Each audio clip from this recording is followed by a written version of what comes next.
Alhamdulillahirabbil alamin. Ala asrofil anbiya'i wal mursalin wa ala alihi wa sahbihi ajmain. Asyhadu an la ilaha illallah wa la syarika lah wa asyhadu anna Muhammadan abduhu wa rasuluh amma ba'd. Alhamdulillah malam ini Allah memberikan kekuatan kepada kita untuk bisa istiqomah di dalam thalab ilmi. Mudah-mudahan Allah membuka hati kita untuk mendapatkan hidayahnya dan semoga Allah memberikan taufik untuk bisa mengamalkan. Amin ya rabbal alamin. Monggo dong.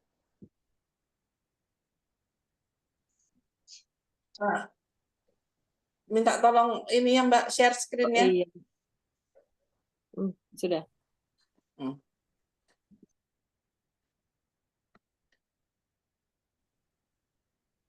Oke. 940 ya. Ya. Dari Ibnu Abbas radhiyallahu anhu dia berkata, Rasulullah Shallallahu alaihi wasallam bersabda, sesungguhnya yang paling berhak kamu ambil upahnya ialah upah mengajarkan kitab Allah. Loh? Paham. Loh. Jadi maksudnya kalau mengajarkan kitab Allah itu sebetulnya yang paling berhak untuk dapat upahnya, tapi kan ada hadisnya jangan dijadikan mata pencarian toh? Iya. Makanya orang yang mengajarkan tentang masalah agama atau mengajarkan Al-Quran ataupun Sunnah, itu dia tidak boleh mengadakan tarif harga. Itu misinya adalah meninggikan kalimat Allah, berjihad, berjuang di jalan Allah, menyampaikan amar ma'ruf nahi munkar. Adapun umpama si orang tersebut itu dikasih, maka itu boleh diterima. Jadi maksudnya hadis ini itu ditujukan kepada orang-orang yang belajar agar memberikan sesuatu kepada gurunya, begitu ya? Ya, boleh itu dipahami, mafhum mukhalafahnya seperti itu. Akan tetapi seorang guru yang mengajarkan tentang agama, jangan sekali-kali dia untuk mengadakan tarif dan dijadikan kata jenengan tadi pencahariannya. Maka barang siapa yang dia itu mempelajari ilmu agama, kemudian diniatkan untuk masalah mencari dunia, maka dia tidak akan mencium baunya surga. Bahaya seperti itu. Ya.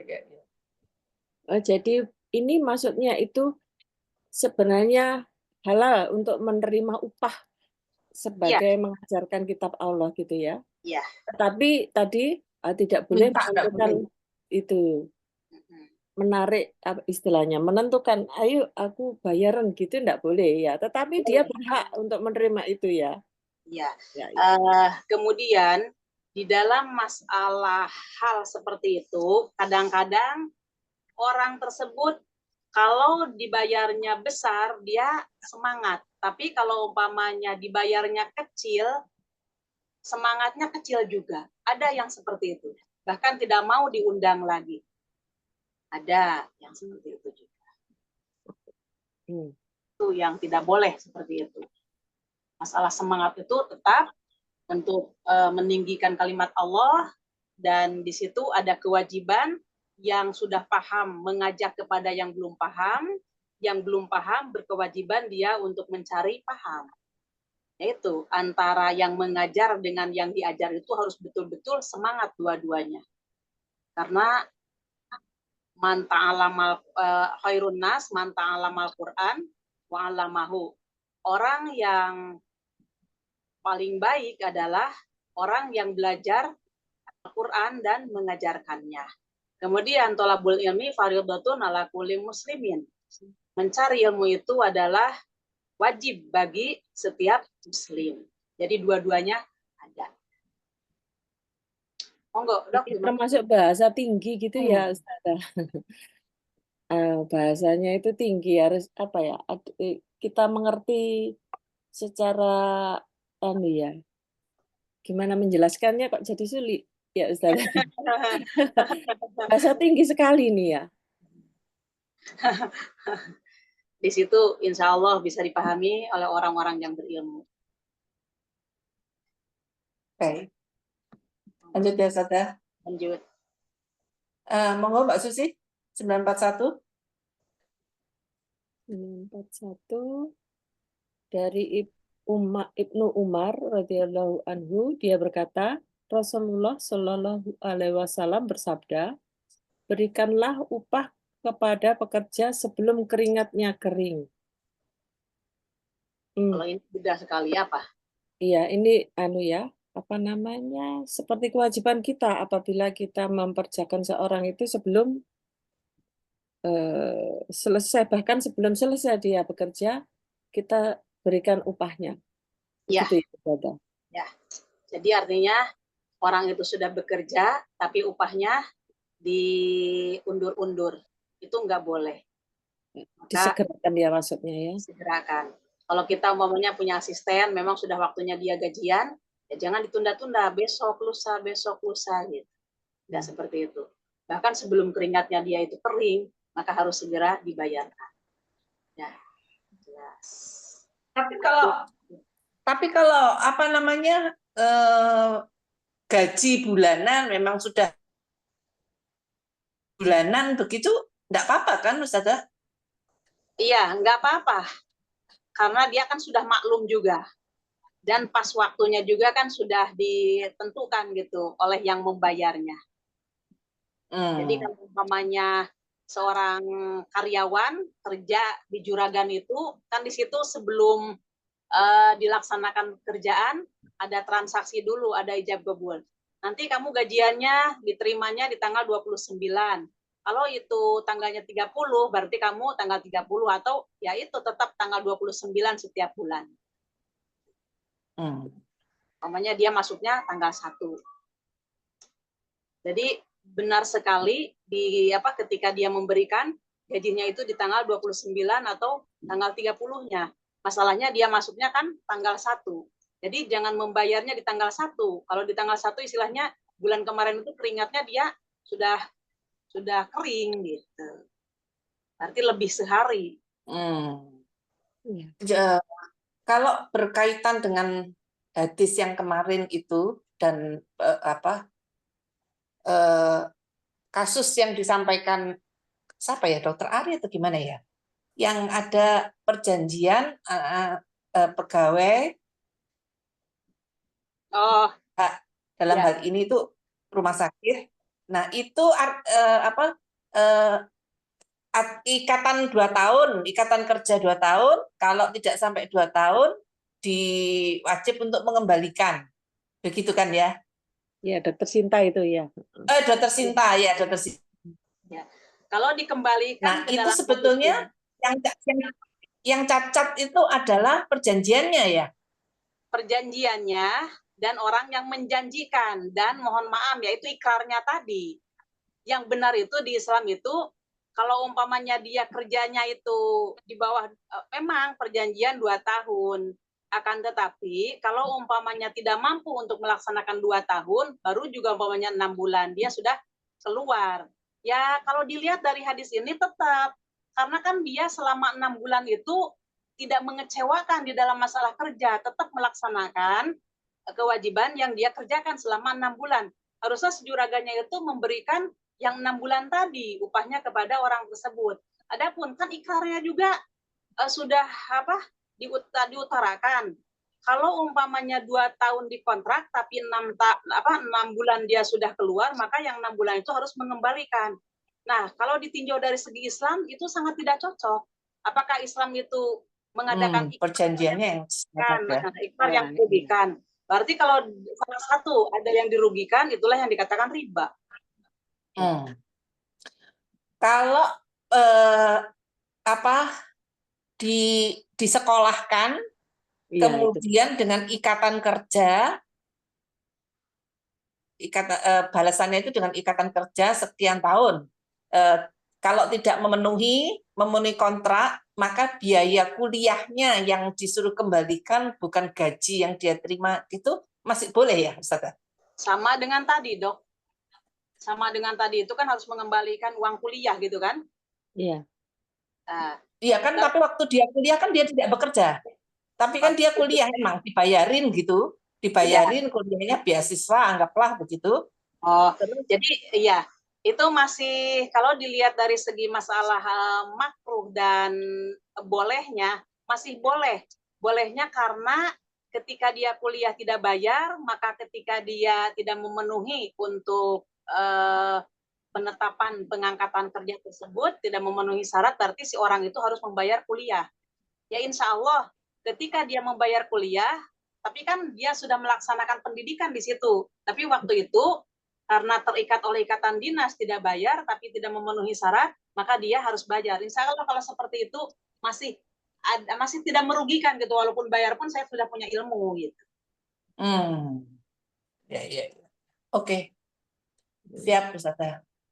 Lanjut nggih. Ya. Dokter Wiwin? Iya. Ini enggak ini 942 doib semua. Ini. Iya. Bismillahirrahmanirrahim. Hadis 944 dari Abu Sa'id Al-Khudri radhiyallahu anhu bahwasanya Nabi SAW bersabda, barang siapa yang mempekerjakan seorang pekerja, hendaknya ia menentukan atau menyebutkan besarnya upahnya. Hadis riwayat Abu Razak, namun sanadnya terputus, akan tetapi Al-Baihaqi menyambungnya melalui jalan Abu Hanifah. Ini maksudnya harus ada perjanjian sebelumnya ya, maksudnya akad begitu ya Ustadzah? Ya, akad dia kerja di sini diupah berapa per bulan gitu. Seperti asisten gitu kan, umpamanya di situ sebulannya berapa? Oh, umpamanya UMR ataupun UMR-nya berapa? Kan penentuannya sekian-sekian. Kemudian enggak UMR, tapi ini di bawah UMR, tapi sudah ditentukan mau enggak kerja di sini dengan upah per bulan sekian. Ya itu perjanjian, enggak apa-apa. Malah harus kalau menurut hadis ini ya?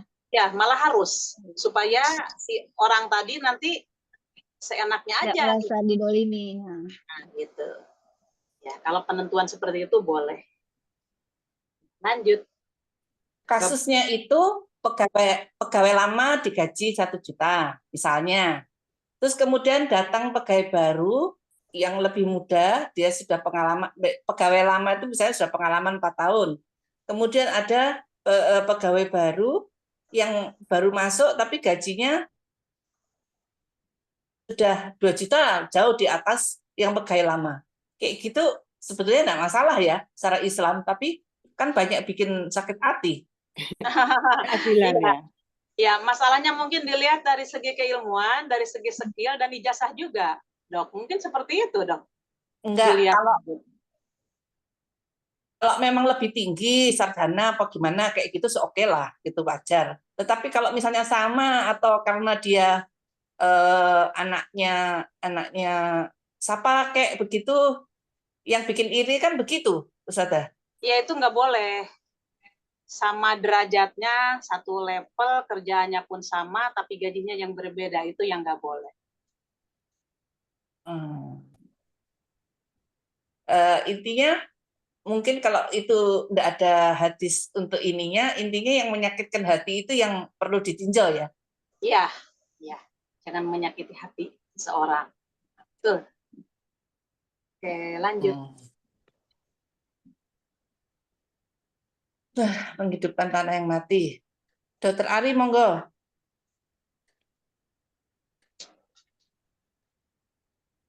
Dan 45 dari Urwah dari Aisyah radhiyallahu anha bahwasanya Nabi Shallallahu alaihi wasallam bersabda, barang siapa yang menghidupkan sebuah tanah yang tidak dimiliki oleh seorang pun, maka dia lebih berhak terhadap tanah tersebut. Urwah radhiyallahu anhu berkata, Umar memberlakukan hukum itu pada masa kekhalifahannya. Hadis riwayat Al-Bukhari. Paham, Dok? Sebentar. Jadi kalau dia yang pertama mengerjakan tanah itu yang lebih berhak. berhak. Ya. Jadi tanahnya Ah, tak bertuan gitu ya, Ustazah? ya betul. Tanah yang tidak bertuan, maka ketika ada seseorang yang membukanya, menggarapnya, entah dijadikan tempat tinggal atau dijadikan untuk pertanian, tapi memang itu tidak dimiliki oleh orang, nggak ada pemiliknya, maka dia berhak yang menjadi pemilik pertama. Biasanya itu di lereng-lereng gunung yang kedalaman sekali, biasanya gitu. Cuman terikatnya kan itu seolah-olah milik pemerintah. Ya, Ini yang sedang ramai zaman itu dulu kan Columbus itu ya, laut. temukan Iya. semua. Yang zaman sekarang itu kan ramai itu ini ya laut yang dikapling itu kemudian direklamasi itu. Nah, Bagaimana itu ya menurut Islam? ya hal seperti itu kalau umpamanya tidak merugikan individu, ya insya Allah silakan aja. Dampak negatifnya bagaimana, positifnya bagaimana. Tapi dilihat dari segi realnya itu tiada lain, hanya mencari keuntungan lah, siapapun juga. Ya, kalau dari ditinjau dari dampak lingkungan itu kan ada yang mungkin yang ahli di ilmu lingkungan itu kan nanti bisa misalkan itu laut diuruk itu kan nanti bisa dampaknya jangka panjang nanti apa banjir kah atau terjadi apa itu namanya penurunan Gitu kan ya. iya saya tidak tahu juga yang Iya. Kasusnya Gaza seperti ini ya. iya di penutupan apa sih Enggak Gaza. iya ya itu kan tunnel ada tunnelnya yang Kalau di daerah Oh. Palestina itu berkaitannya dengan orang-orang Yahudi yang dulunya itu diberikan oleh Allah supaya mereka itu masuk ke Baitul Maqdis. Maka si Bani Israel yang diperintahkan oleh Allah masuk ke Baitul Maqdis itu enggan. Karena di situ katanya ada orang-orang yang jahat. Maka ketika itu Allah memerintahkan lawan mereka. Pasti mereka itu akan kalah. Tapi si orang Yahudi tersebut, si orang Bani Israel itu mengatakan, tidak katanya, wahai Musa, lawanlah dia sama Tuhanmu. Nanti kami akan menunggu. Seandainya mereka sudah kalah dan keluar, maka kami akan memasukinya. Nah, jadi suruh Musa dan Allah mengusirnya kepada orang-orang yang ada di situ. Maka ketika itu sanksi kepada orang Bani Israel itu dibiarkan selama 40 tahun dia tidak memiliki tempat tinggal. Jadi akhirnya kocar-kacir dia itu mencari-cari. Makanya orang-orang Yahudi sampai sekarang kan di mana-mana mereka ada. Itu diantaranya. Nah, sekarang dikembalikan lagi ke Al-Quran mau merebut itu. Ya mohon maaf, tidak bisa gitu. Tidak ada rumusnya. Hanya dipertahankan oleh orang-orang yang beriman. Alam nanti endingnya insya Allah tetap orang yang beriman ada dalam kemenangan. Baik. 946. Mbak Uria, monggo.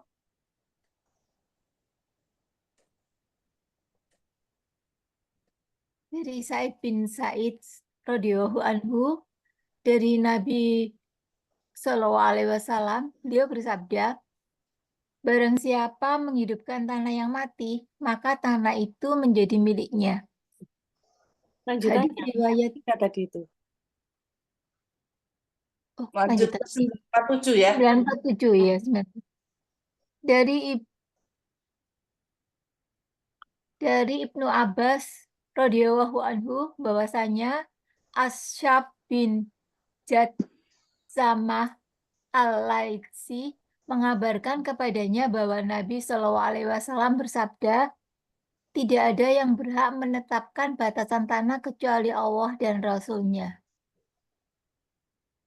Hadis riwayat Al-Bukhari. Menetapkan batasan tanah kecuali Allah dan Rasul-Nya. Gimana ini saja?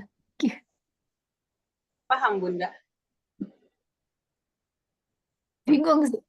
Kenapa Kalau tanah yang menentukan batasannya kecuali Allah dan Rasulnya. Nah, sekarang ini kan tanah ada abdi negara yang menentukan batasan tanah milik seseorang.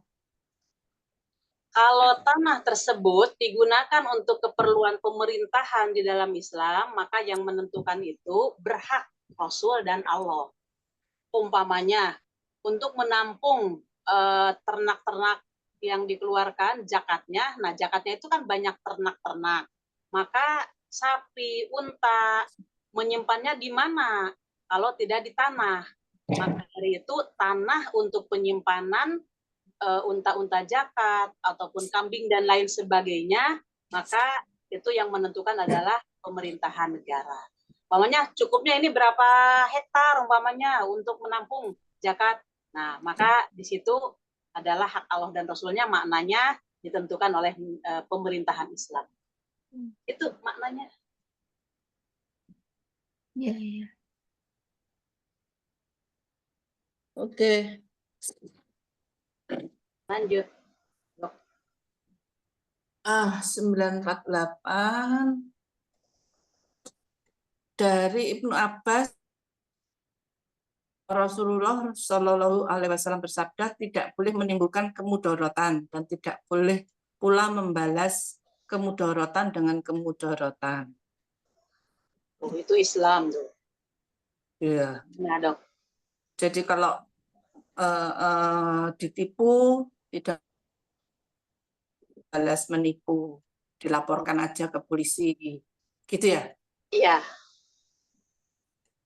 Oke. Jadi Memaki tidak boleh balas memaki. kita sabar ya. Sabar. Soalnya kalau kita dimaki, kemudian kita balik memaki, itu belum tentu jadi beres, malah nanti mengembang. Kedengaran oleh saudaranya, oh saudaraku dimaki-maki, datang lagi, akhirnya dia bisa-bisa perang suku gitu kan.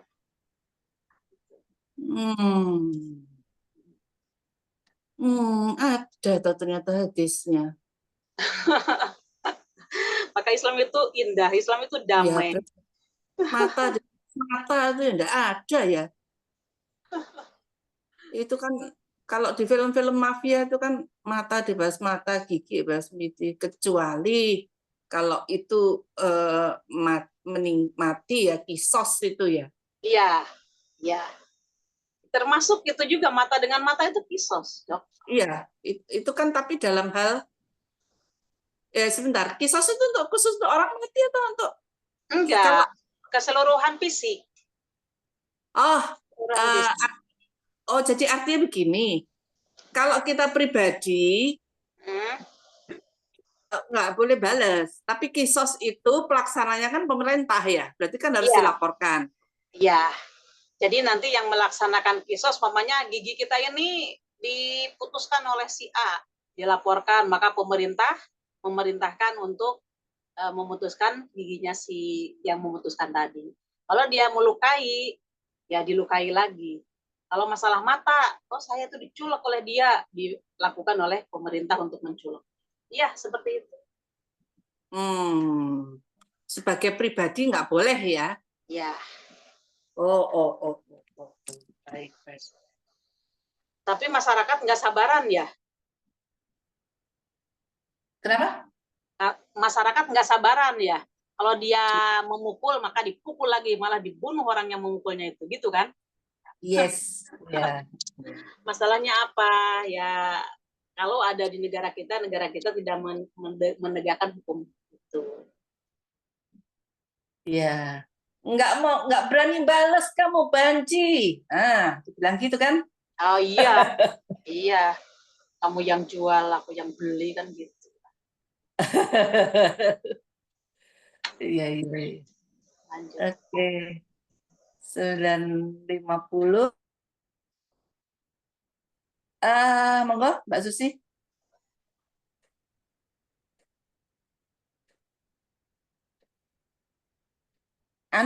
Suaranya Mbak. 950 ya? Yes. Dari Samurah bin Jundab radhiyallahu anhu, dia berkata, Rasulullah Shallallahu alaihi wasallam bersabda, Barang siapa yang membatasi tanah, maka tanah itu menjadi miliknya. Kalau tanahnya tidak bertuan. Oh, iya. Kalau tanahnya bertuan, seperti itu punya suatu PT, kemudian ada suku dari suatu suku tertentu langsung ditempati. Begitu diusir, ini kan tanah Allah katanya. Iya. Nggak mau pindah-pindah. Nah, dengan alasan, ya kan ini nggak ada yang memiliki, yang memiliki adalah Allah. Itu salah seperti itu. Kan punya PT di situ. PT jelas sekali surat-suratnya itu. Ya, saya udah menempati ini, udah membangun ini, minta ganti rugi. Seharusnya nggak boleh minta ganti rugi. Ya, alhamdulillah saya sudah menempati beberapa tahun gitu kan, tidak bayar. Harusnya gitu. Tapi ya beda lagi pemahamannya. Gitu. Jadi kesimpulannya selama belum ditetapkan oleh undang-undang negara atau daerah setempat, maka itu adalah tadi itu milik Allah ya. Jadi artinya boleh mengklaim tanah tersebut kalau sebelum ditetapkan undang-undang ya Ustazah. Ya. Tapi ketika sudah ditetapkan oleh pemerintah setempat atau daerah tersebut, itu sudah kalau di kita ini kan terikat oleh kalimat gini, kekayaan tanah, laut, dan daratan kan milik negara kan gitu ya. Jadi kalau umpamanya di lereng gunung, kemudian di situ jauh kemana-mana, ada orang yang membuat rumah, ya milik negara. Ya tinggal ngomong aja, saya pun kan warga negara. Tinggal gitu. Iya, sana. Iya. Sekarang zaman Columbus ini berlaku ini. Ya. Iya. Benua Amerika. Dalam zaman sebelum ditetapkan undang-undang. Tapi ketika undang-undang manusia sudah berlaku ya. Undang-undang manusia sudah berlaku juga, masih digarap, dipaksa, diusir. Sulit. Baik. Lanjut. 951, Dr. Bibin monggo.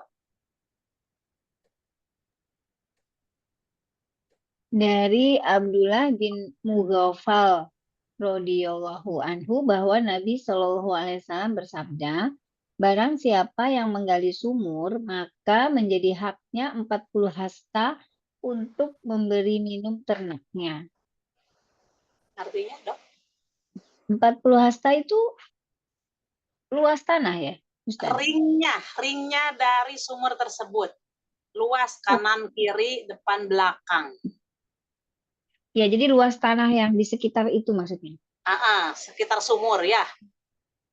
Jadi walaupun misalnya dia menggalikan sumur untuk orang lain, atau itu maksudnya dia menggali sumur sendiri tanpa di suatu tanah yang tidak ada pemiliknya, begitu ya Ustaz? Ya, di suatu tanah tidak ada pemiliknya, maka orang yang menggali sumur, biasanya sumur itu di zaman Rasulullah itu untuk memberikan minum sama untanya, sama ternak-ternaknya. Jadi ketika dia sudah mengembala dibawa ke sumur itu, maka kan untanya otomatis bertempat di, dan mohon maaf, mengembala zaman dulu itu kan nggak seperti sekarang ada 10 ekor gitu, nggak seperti itu. Gembala dulu itu kan sampai ratusan, sampai makanya dia berhak. Jadi artinya tidak boleh ada bangunan-bangunan di sisi sumur tersebut. Sumur itu. Karena nanti membatasi ya. Unta-unta yang mau minum, kambing juga demikian. Kalau umpamanya udah lebih daripada 40 hasta, silahkan ada bangunan.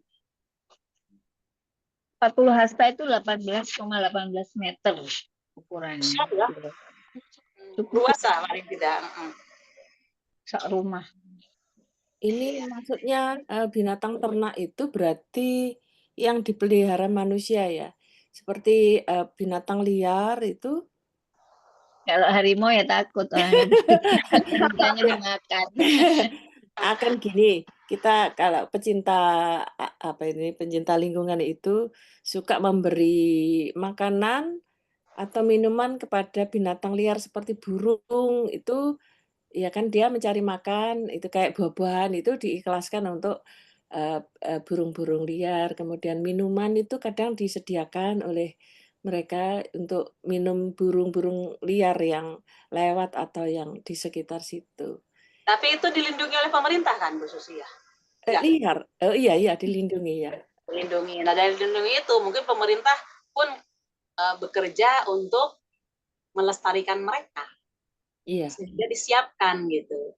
Fasilitas Iya. apa yang diperlukan oleh si binatang itu, insya Allah. Ya, monggo. Ustazah, mumpung bicara soal binatang, kalau seandainya ada tikus di rumah, Ustazah, itu Ya. kita boleh nggak membunuhnya, Ya, Ustazah? memang dibunuh. Yang diperbolehkan Oh, iya. dulu apa sudah apa belum ya? Binatang yang boleh dibunuh itu tikus, ular, kalajengking, sama burung gagak. Kalau cicak? Cicak ada hadis yang mengatakan barang siapa yang membunuh cicak maka dia mendapatkan pahala. Itu. Tapi di sisi lain, sayangilah yang ada di bumi maka yang di langit akan Nah, sayang gitu kan. Cacak tapi tidak. tikus nggak disayang? Kalau tikus itu menjijikan dan merusak. Kalau cacak itu saya kira Boleh tidak. ya? Makanya Oh, tinggal hati-hati aja sebagai yang berakal itu ditutup aja dengan tudung saji di meja makan atau di tempat yang iya. nah, gitu aja. Ya, tapi kalau dia berkeliaran kan menjijikkan dan membuat takut, apalagi dia juga menyebarkan penyakit kan, Ustazah. Iya, Iya. tidak punya aturan itu. Ya, Oh, jadi monggo. boleh ya? Soalnya Iya. kan rasanya kok membunuh gitu, tapi ternyata ada memang binatang yang ular juga boleh dibunuh ya, Ustazah? Ya, Ular. memang harus Dok. Ya. Karena kan ada yang bilang bahwa kadang-kadang ular itu adalah bentuk dari jin gitu. Jadi kalau Bedanya nggak di- begini. Kalau dia itu jelmaan dari jin, nggak akan lama kita melihat. Dia tidak akan betah, pokoknya lama seperti ular normal biasa. Paling kita itu seliut aja lihatnya itu, kemana dia, sudah nggak ada, udah pergi dalam bentuk lain lagi. Gitu. Cuman kalau umpamanya ular biasa itu, ya pasti ngumpet-ngumpet di mana aja. Nah, itu yang jelas itu yang dibunuh. Dan kita kan nggak tahu bahwa itu adalah jelmaan dari jin atau bukan. Begitu lihat ular, kita mindsetnya ular biasa aja. Tapi kalau begitu dicari-cari kemana-mana, oh mungkin ini bukan ular biasa ya, udah tinggal aja. Tinggal kita banyak berdoa aja di situ. Ya, Ustazah, terima kasih. Iya, seperti ini saya sama keponakan saya diadu argumen itu tentang nyamuk, Ustazah. Nah, nyamuk itu keponakan saya punya pemahaman tidak boleh membunuh binatang itu dengan api atau apa ya. Jadi saya kan punya itu raket listrik. Nah, itu termasuk enggak boleh membunuh itu gimana Ustazah? Aduh. Ya, memang ada hadisnya kan tidak boleh membunuh binatang dengan api. Ya, karena yang berhak membunuh dengan api itu adalah Allah yang punya neraka. Terus gimana sekarang ini selain dari itu? Ya mungkin kita pandai-pandai aja, entah itu pakai kelambu gitu kan. Disemprot aja dengan Tapi gemes kan Ustazah, nyamuk itu pengennya dibunuh memang, dicepret gitu loh. Maksudnya kalau di kulit ya kita tepuk gitu ya. Nah, karena Di kulit disebut gitu kan. ya paling begini Dok, langsung aja dibunuh kalau dia nempel di kita. Nggak mungkin kita baik banget sama dia. Karena kan iya, kita manusiawinya soalnya seperti nggak bisa tidur nanti kalau itu sampai si nyamuk itu masih Iya. berkeliaran kan ya. Nah, itu kalau pakai raket listrik itu kan efektif itu langsung seret-seret mati. Betul. Sedangkan kalau disemprot itu nanti saya yang mendem ya, semprot. Saya yang alergi. Saya menggunakan raket nyamuk juga kalau Iya. nyamuk banget gitu. Maka di situ pun saya menyadari ya memang tidak boleh, akan tapi ini kan suatu pelanggaran, berarti dosa bagi saya. Ya Allah, ampuni, saya mohon ampun aja kepada Allah. Sadar bahwa ketika membunuh itu tidak ada jalan lain ya Ustazah ya. Iya. Ya gimana lagi gitu. Apalagi kalau sudah sholat malam aja kita tidak nyaman dengan banyaknya. Di telinga kan nguing-nguing gitu. Aduh. Akhirnya ya pakai raket sering aja listrik bertobat ya. Sering aja bertobat, bersedekah, berbuat baik gitu aja lah. Dikasih minyak serai. Oh iya Biasanya itu bisa tapi kalau di telinga, Wiwin, kalau di telinga ini kan nggak bisa ngasih serai, jadi ya tetap berkeliaran selama nyamuk itu belum mati. Jadi ya masih nguing-nguing itu. Jadi akhirnya pakai listrik itu tadi, raket listrik. Astagfirullah, sedangkan nggak boleh membunuh pakai astagfirullah. Gitu Iya, ya Ustazah ya? Istighfar. sering-sering belajar insya Allah dan sering bersedekah dengan berbuat baik dan mohon ampun terus kepada Allah. Ah, Ya, monggo lah, serahkan kepada terima kasih. masing-masing. Ya. Monggo, Dokter Dia. Lanjut. Suaranya, Dok. Ya, masih di mute yang itu. Ya. Dokter Ari, monggo. 952. Dari Alqamah bin Wa'il dari bapaknya radhiyallahu anhu bahwasanya Nabi Shallallahu alaihi wasallam memberinya bagian sebidang tanah yang tak bertuan di Hadramaut. Hadis riwayat Abu Daud serta At-Tirmizi dan disahihkan oleh Ibnu Hibban.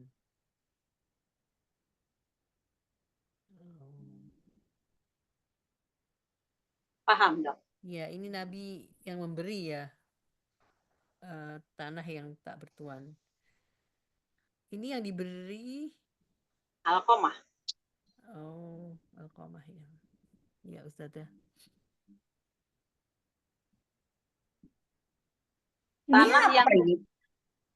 Tanah yang di Hadramaut itu tidak bertuan. Rasulullah sebagai kepala negara memutuskan bahwa tanah tersebut diberikan kepada sahabat Alqamah tadi. Boleh enggak? Boleh. Bapaknya Alqamah ya, ayahnya Alqamah. Ya, jadi negara yang memutuskan gitu. Pihak khalifah yang memutuskan.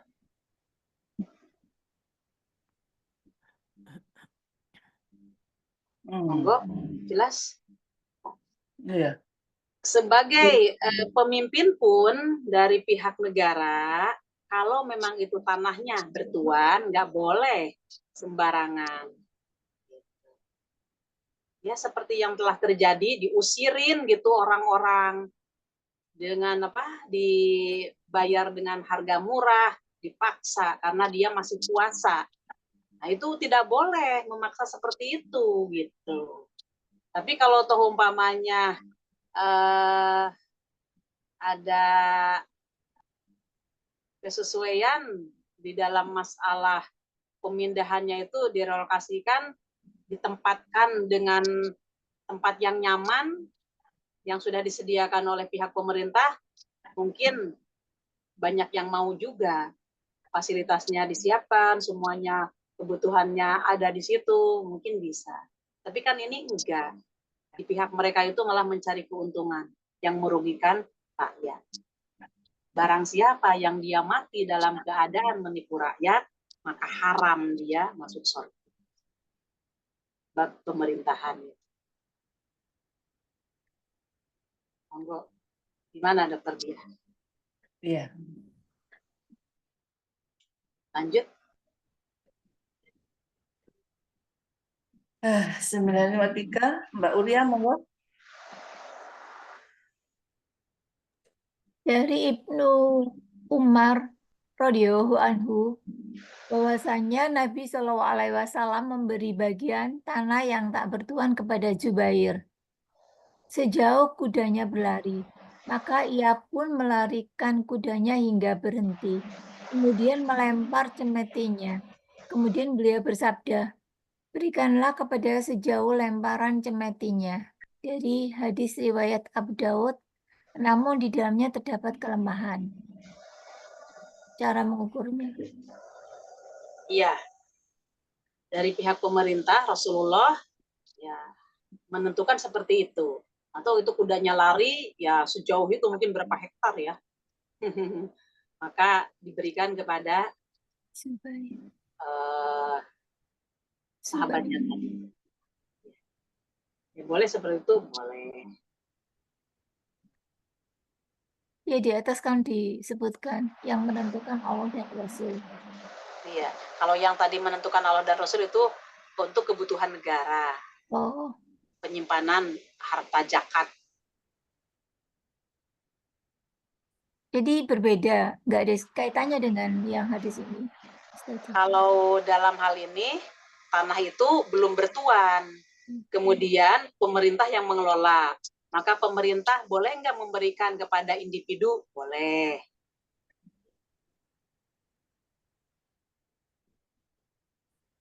Iya, sudah seperti itu. Jadi dalam hal ini Rasulullah maksudnya berfungsi sebagai pemerintah ya Ustazah? Iya, pemimpin negara beliau kan. Pemimpin negara. Lanjut, Dokter Dia. 954. Sinta, monitor? Ya. 954 dari salah seorang sahabat radhiyallahu an, dia berkata, aku pernah berperang bersama Nabi Muhammad Shallallahu Alaihi Wasallam. Aku mendengar beliau bersabda, manusia berserikat di dalam 3 hal, rerumputan, air, dan api.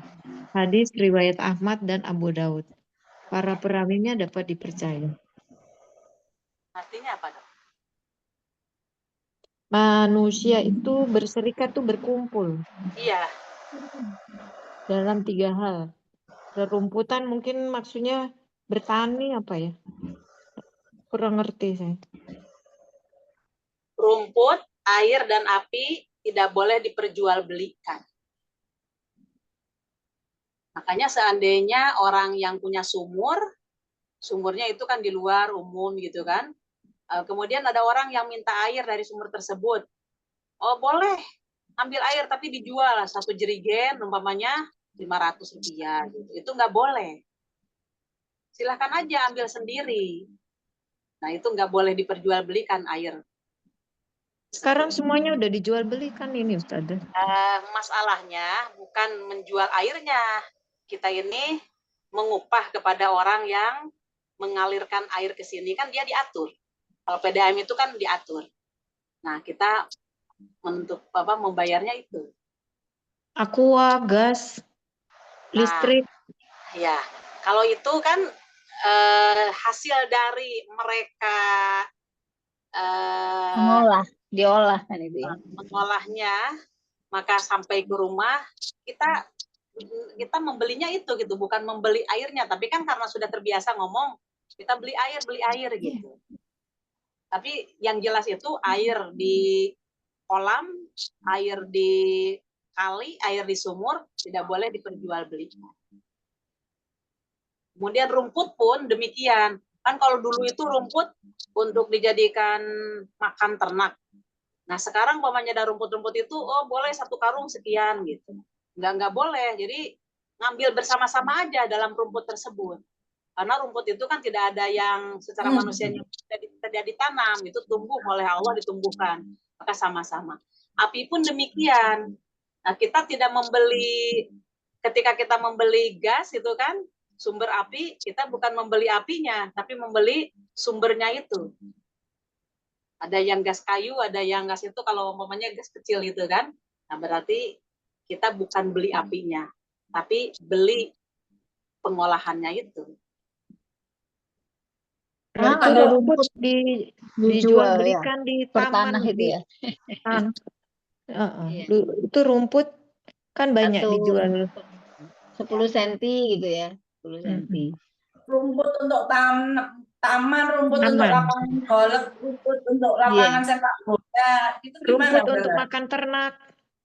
Nah, dalam hal itu diolah, pengolahannya itu kita membayar upah pengolahan.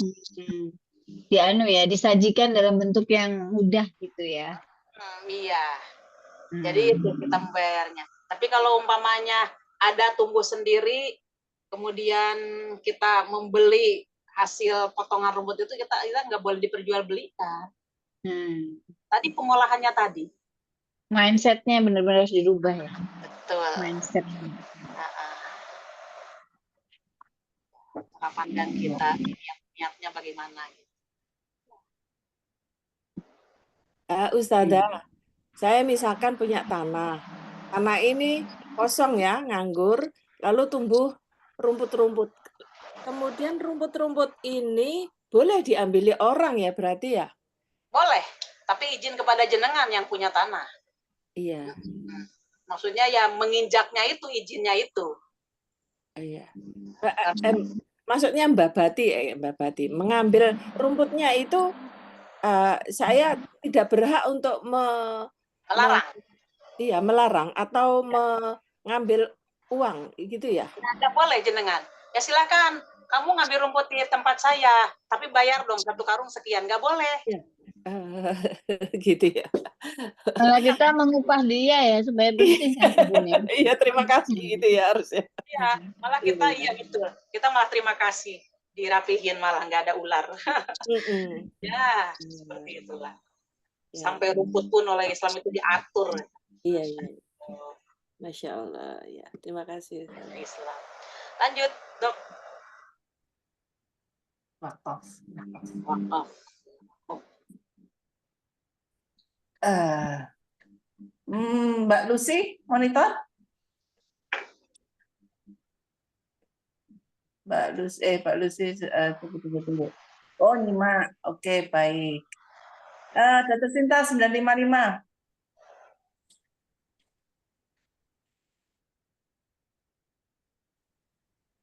Dr. Sinta ulang lagi yang 955. Ya, Nah. 955. Dari Abu Hurairah radhiyallahu an bahwasanya Rasulullah Shallallahu alaihi wasallam bersabda, apabila seseorang meninggal maka terputuslah amalnya kecuali 3 hal. Sedekah jariyah yang mengalir, ilmu yang bermanfaat, atau anak soleh yang mendoakannya. Hadis riwayat Muslim 954.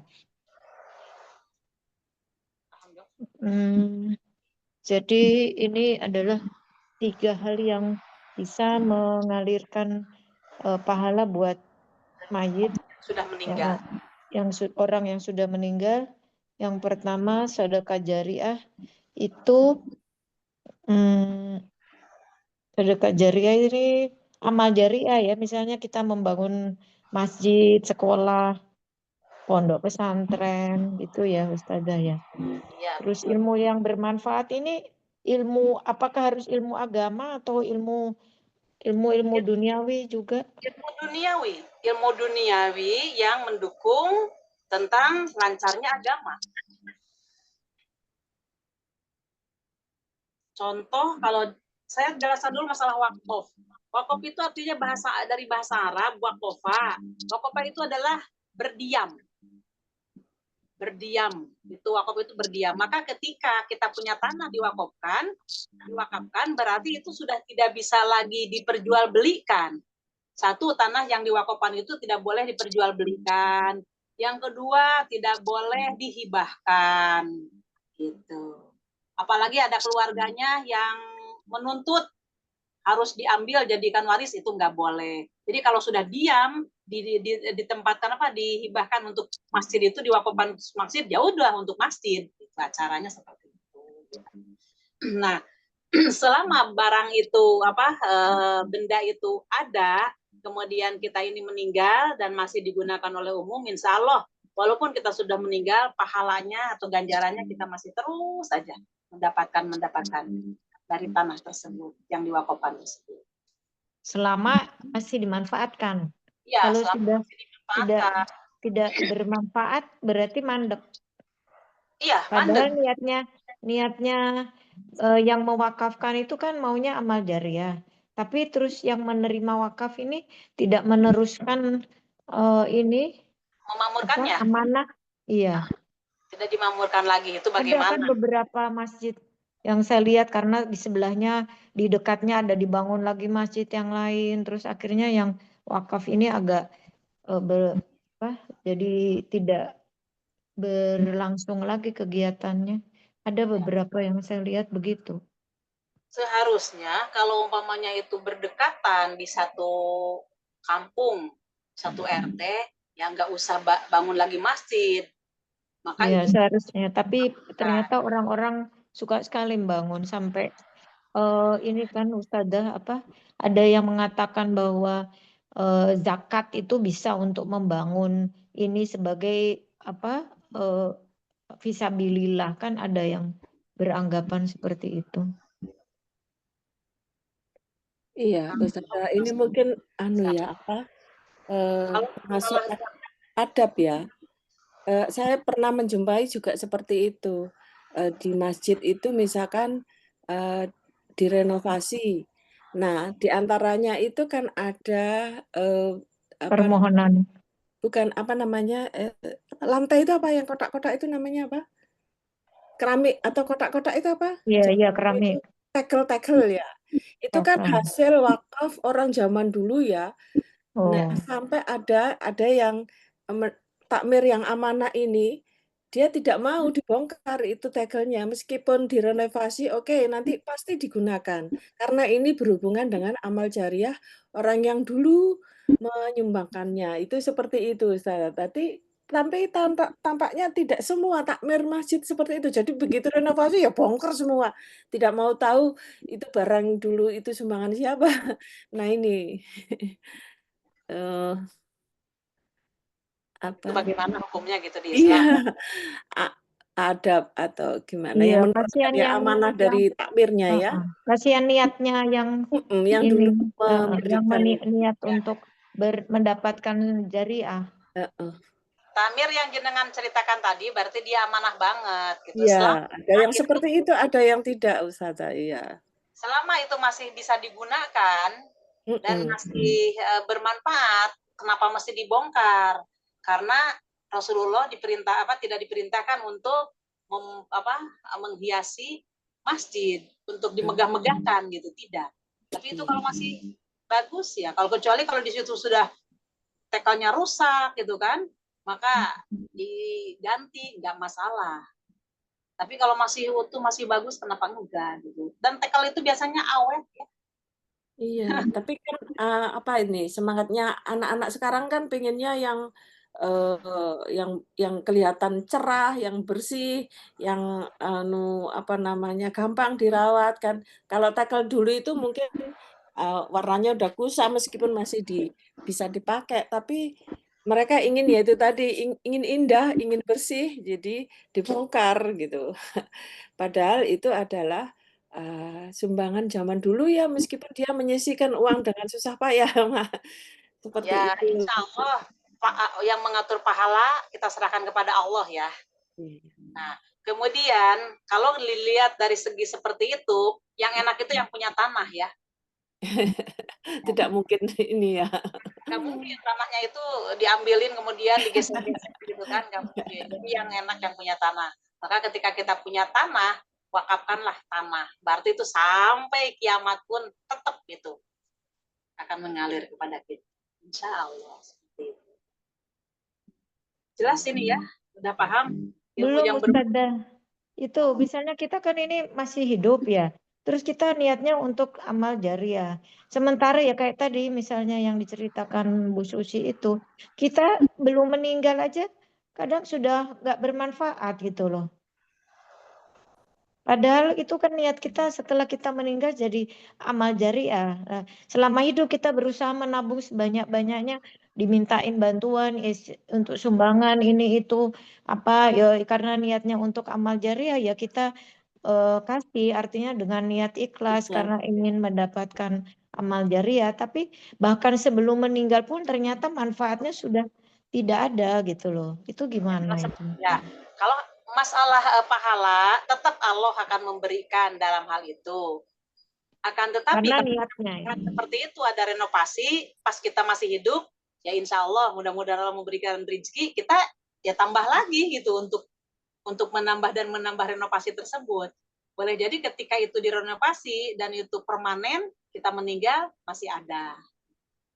Insya Allah seperti itu. Ya begitu. Seperti takmir masjid yang tidak amanah itu nanti juga mestinya dihisap ya Ustazah ya. Bagaimana dia melaksanakan amanah yang diberikan oleh misalkan para penyumbang itu bekerja dengan baik. Ada juga kan malah yang nadzubillah min dzalik dikorupsi juga ada.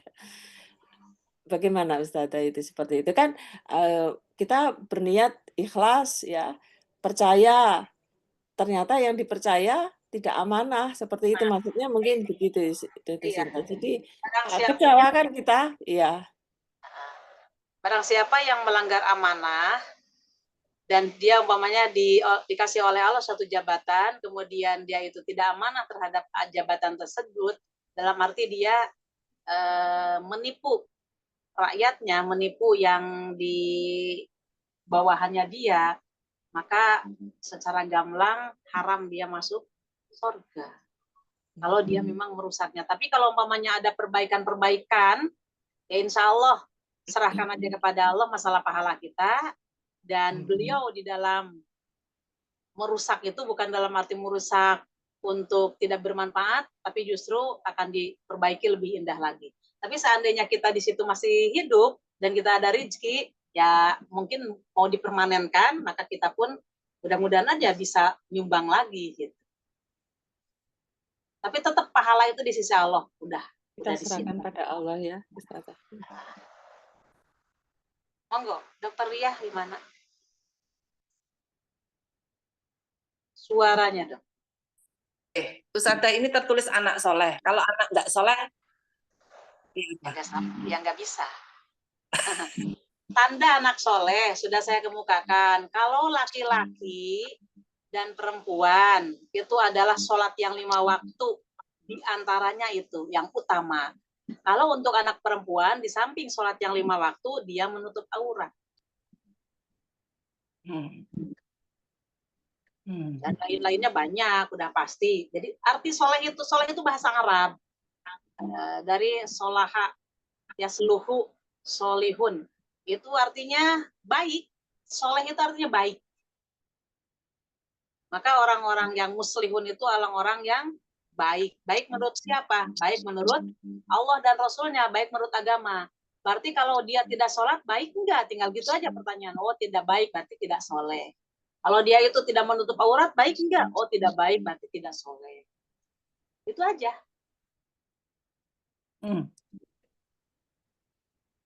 Kewajiban kita ya, kalau ingin mendapatkan amal jariah ya. Lanjut, kalau sudah paham ini.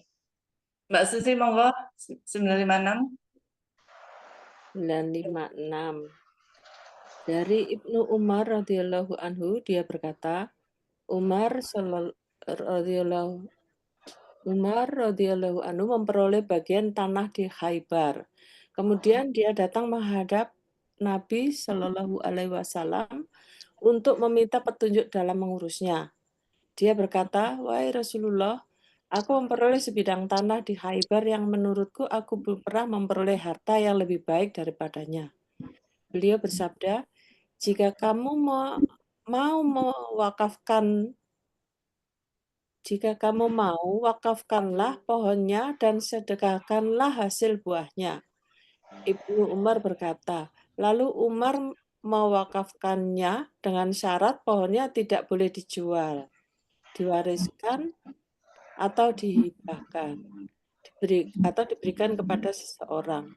Hasilnya disedekahkan kepada orang-orang fakir, kaum kerabat, hamba sahaya, orang yang berjuang jalan Allah, musafir, orang yang berada di tengah perjalanan, dan tamu.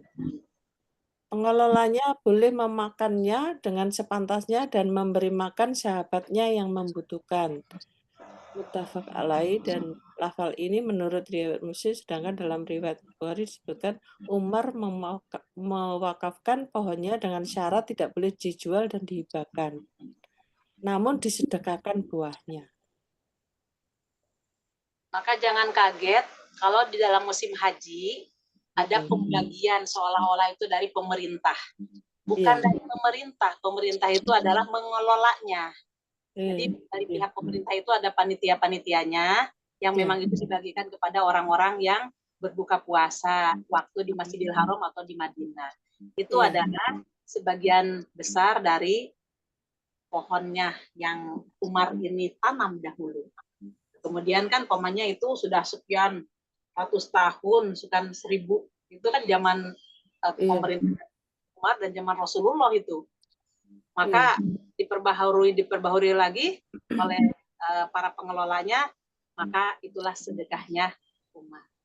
Sampai sekarang nggak boleh dihibahkan tanah itu, nggak boleh dijual, nggak boleh diwariskan, dan keluarganya tidak mewarisi hal seperti itu. Karena sebagai sedekah hasilnya dari tanam-tanamannya itu kepada orang miskin, orang fakir, para tamu, orang yang lagi berjuang di jalan Allah. Itu diantaranya. Sampai sekarang itu. Iya, saya jadi ingat kalau nggak salah dulu waktu haji apa umroh ya, itu juga begitu. Jadi ada sebidang tanah, waktu zaman dulu itu milik pengusaha Aceh kalau nggak salah. Lalu sebidang tanah itu sekarang didirikan hotel. Jadi setiap haji atau umroh itu warganya Aceh mendapat itu pembagian itu. Oh ini ya, itunya ya, maksudnya ya. Jadi di atas tanah itu tidak boleh, kalau itu adalah wakaf, tidak boleh keuntungannya atau apapun yang di atasnya itu tidak boleh diambil sendiri gitu ya, harus disedekahkan atau ini. Tapi boleh diambil oleh keluarganya, sebagian maksudnya secukupnya gitu, tidak semuanya ya. Kalau itu keluarganya itu kategori miskin, kategori memang dia membutuhkan, boleh. Bukan dalam arti mewarisi gitu.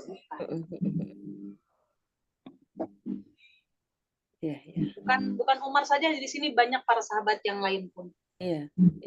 Yang paling besar, yang paling luas dan yang paling bagus pada waktu itu adalah punya Umar bin Khattab. Hebat ya orang terdahulu kalau punya tanah, kalau punya rumah itu larinya ke amal jariyah. Kalau sekarang yang punya rumah, yang punya tanah, bikinnya sesuatu. Monggo, Dok. Ya. Kasih. 957 Dr. Wiwin, monggo. Dr. Wiwin, monggo, 957. 957 dari Abu Hurairah radhiyallahu anhu, dia berkata, Rasulullah SAW pernah mengutus Umar untuk memungut zakat. Al-Hadis, di dalam hadis itu disebutkan, adapun Khalid, ia telah mewakafkan baju-baju besinya dan perlengkapan perangnya di jalan Allah. Muttafaq alaih. Maksudnya Umar diminta untuk mengumpulkan zakat gitu maksudnya ya Ustazah? Ya. Kemudian ada sahabat yang itu Khalid itu yang mewakafkan baju-baju besi dan perlengkapan perangnya. Ya, betul. Yang mengambil panitia zakatnya adalah Umar. Karena itu beliau diutus oleh Rasulullah. Jadi mengambilin kepada masyarakat itu adalah Umar.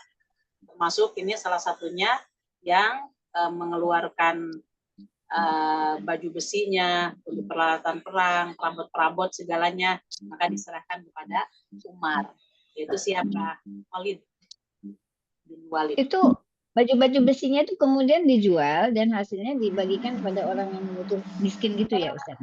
Boleh jadi dijual, tapi pada waktu itu kondisi masih perang. Maka ketika masih perang, kan beliau-beliau ini suka dapat rampasan dari perang.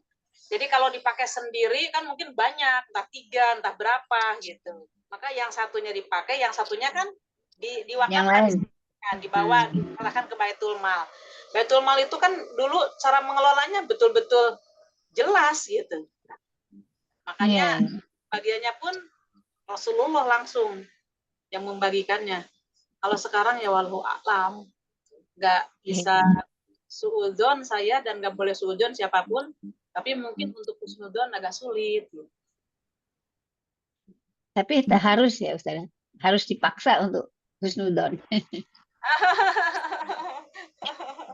Ya, gimana lagi ya. Makanya kalau kita umpamanya agak ragu-ragu untuk ke Baitul Mal, ya lebih baiklah kita di Kuju aja.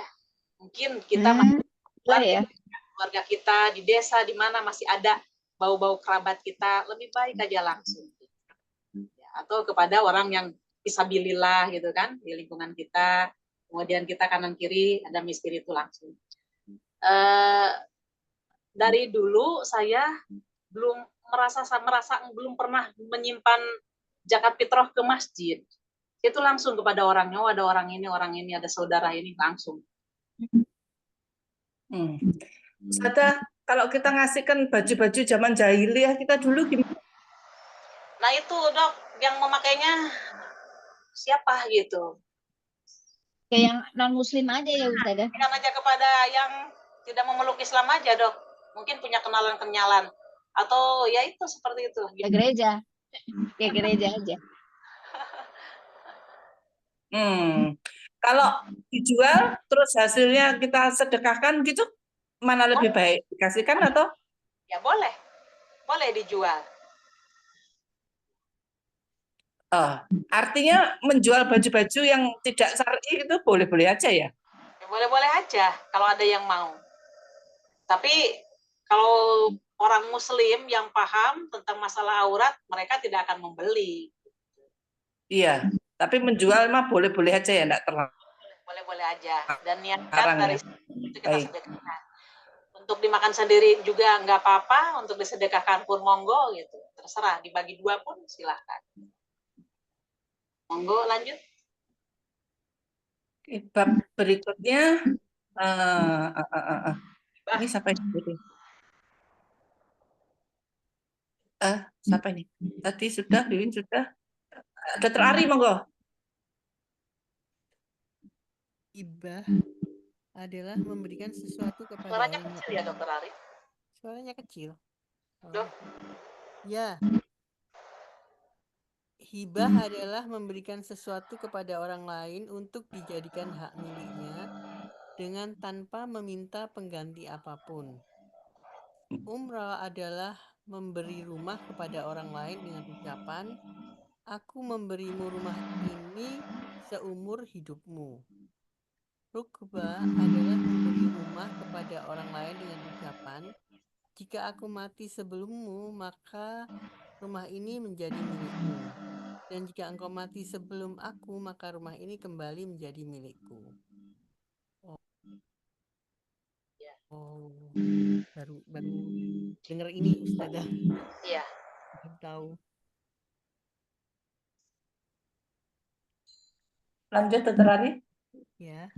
958 dari Nu'man bin Bashir radhiyallahu anhu bahwasanya bapaknya pernah membawanya menghadap Rasulullah dan berkata, sesungguhnya saya memberikan kepada anakku ini seorang budak milikku. Maka Rasulullah SAW bersabda, apakah semua anakmu kamu beri seperti itu? Apakah semua anakmu kamu beri seperti ini? Dia menjawab, tidak. Rasulullah SAW pun bersabda, kalau begitu tariklah kembali. Dan dalam sebuah lafaz disebutkan, bapakku pergi membawaku menemui Nabi SAW untuk meminta persaksian terhadap pemberiannya. Maka beliau bersabda, apakah kamu lakukan hal ini kepada semua anakmu? Dia menjawab, tidak. Beliau bersabda, bertakwalah pada Allah dan berlaku adillah terhadap anak-anakmu. Maka kemudian ayahku pulang dan mencabut kembali pemberiannya. Muttafaq alaih, sedangkan di dalam riwayat Muslim disebutkan, mintalah orang lain selain aku untuk menjadi saksi. Lalu beliau bersabda, sukakah kamu kalau nanti semua anak-anakmu berbakti kepadamu? Dia menjawab, ya. Maka beliau bersabda, kalau begitu jangan kamu lakukan. Iya. Artinya dok? Jadi orang tua itu harus adil kepada anak-anaknya.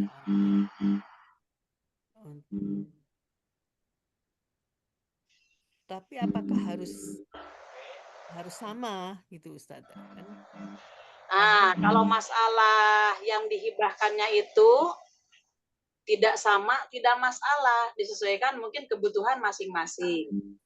Punya anak 3, yang satu sudah punya rumah, 2 yang satu sudah punya rumah, yang 2 belum punya rumah.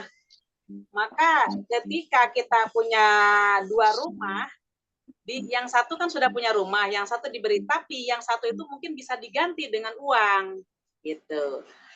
Karena, tapi dia kasih tahu, kasih pengertian. Dia kan belum punya rumah, maka mama kasihkan dia rumah. Kamu jangan iri, tapi mama kasih kamu uang, gitu kan. Entah setengahnya dari harga rumah tersebut atau bagaimana. Gitu. Mungkin si kakak atau si saudaranya itu akan bahagia juga melihat adanya menjadi kaya, seharusnya begitu di dalam Islam. Jadi tidak mesti harus sama rata. Kadang-kadang kita punya rumah 3, rumahnya itu beda ukuran. Tapi ini untuk si A, untuk si B, untuk si C gitu. Nah, biasa yang ditempati itu rumah yang paling besar itu rumah orang tuanya. Maka yang ditempati oleh orang tua biasanya itu dikasihkan kepada si bungsu gitu. Padahal si bungsu itu kan masih kecil.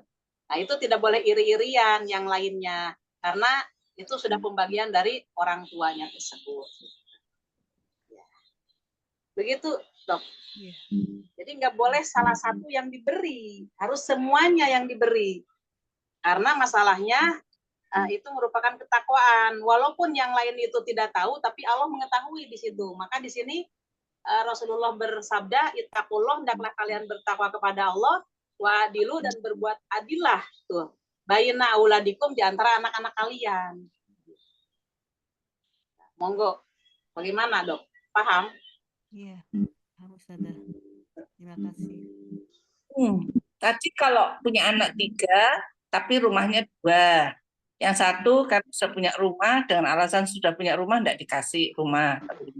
Artinya kalau kita seseorang anak, salah satu anak kita itu sepengetahuan yang lain gitu ya, intinya itu begitu ya. Kalau barangnya cuma satu. Ya, dikasih tahu yang lain bahwa mama ngasihkan ini, tapi yang tadi tidak dikasih dengan uang.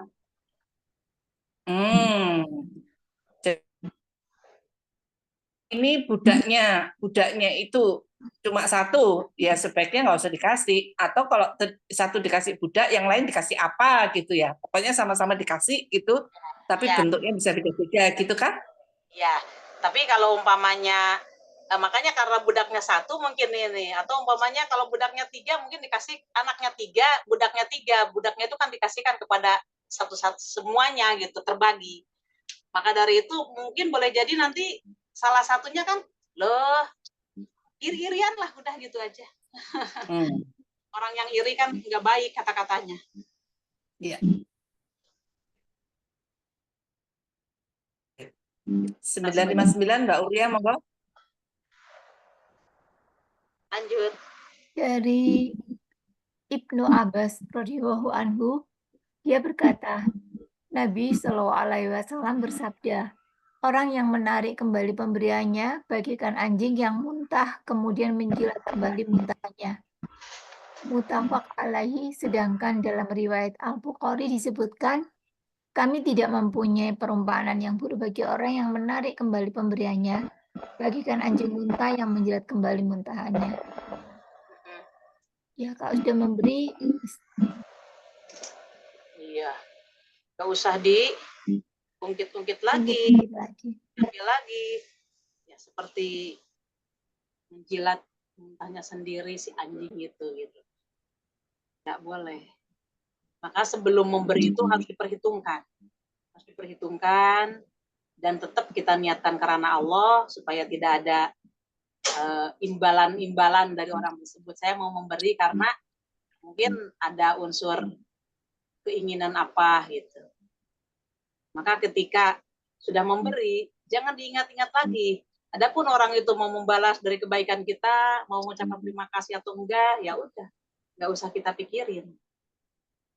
Itu di dalam hibah. Kecuali hibahnya orang tua kepada anaknya. Seorang bapak memberikan rumah kepada anaknya. Kemudian kata bapak, saya nggak jadi ngasih kepada kamu, karena mungkin ada alasannya. Nggak apa-apa, boleh kalau seperti itu. Hanya orang tua kepada anaknya yang dibolehkan diminta lagi. Monggo, Dok, mana? Boleh ya orang tua. Kalau orang tua doang ya ke anaknya ya. Kalau orang lain nggak boleh ya. Kalau pada orang lain nggak boleh. Kalau ke orang tua boleh.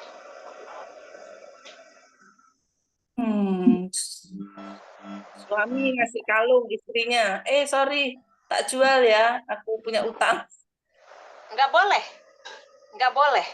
Kecuali kalau umpamanya kan itu ngambil, apalagi itu dari mas kawin. Hati-hati, nggak boleh. Ya, kecuali kalau umpamanya si istrinya itu, jadi kalimatnya nggak begini. Kita tahu bahwa suami itu punya utang, tapi nggak punya untuk bayarnya. Pokoknya suaminya ngomong, saya ini punya utang ditagih, kemudian saya nggak punya bayar, bagaimana ya ini? Si istri rela gitu. Padahal kalung itu mas kawin. Ya udah kalau nggak apa-apa ini kalungku aja dijual, silahkan Anda pergunakan dan saya ini halal gitu untuk Anda. Saya mensodakohkannya. Pahala buat si istrinya kalau hal itu. Tapi kalau tiba-tiba langsung mengatakan itu diambil, nggak boleh.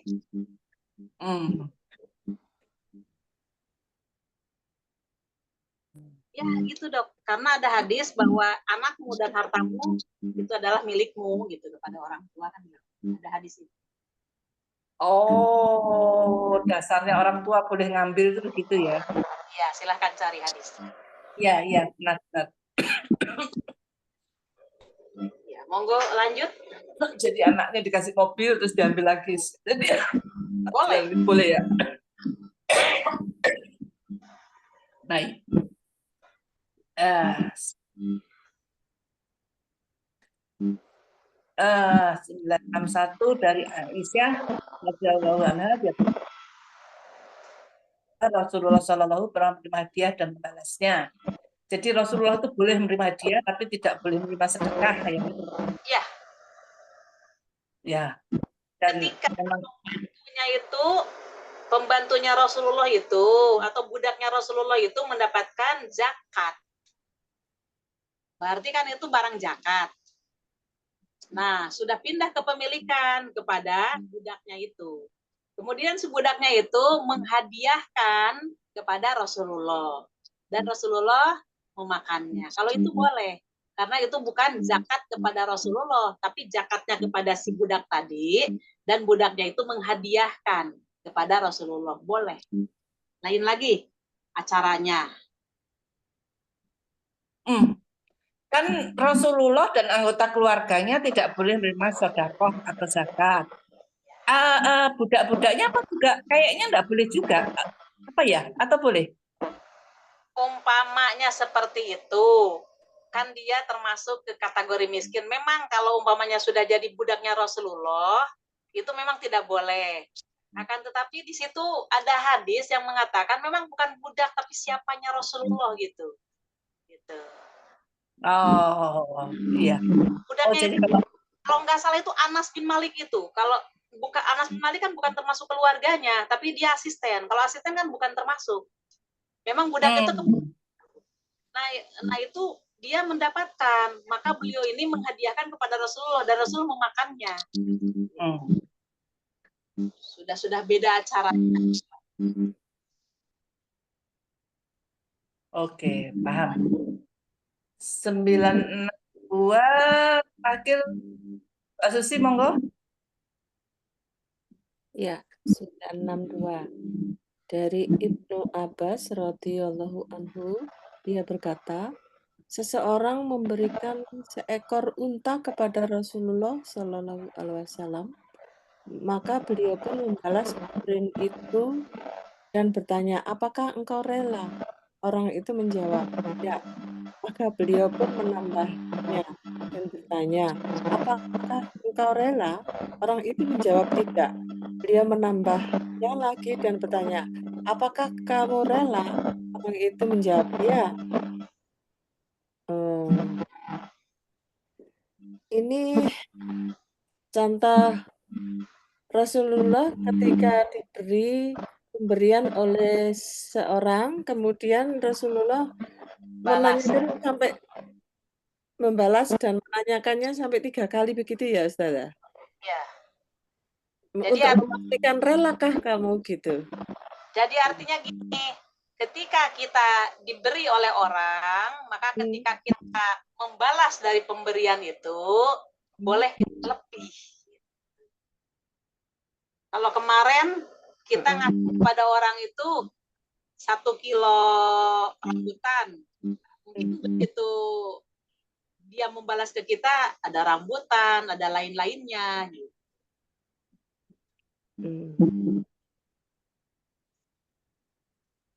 Ini mengeluarkan pertanyaan ini apakah wajib Ustazah? Jadi apa benar kamu ini benar-benar ngasih saya gitu, rela gitu, begitu? Apakah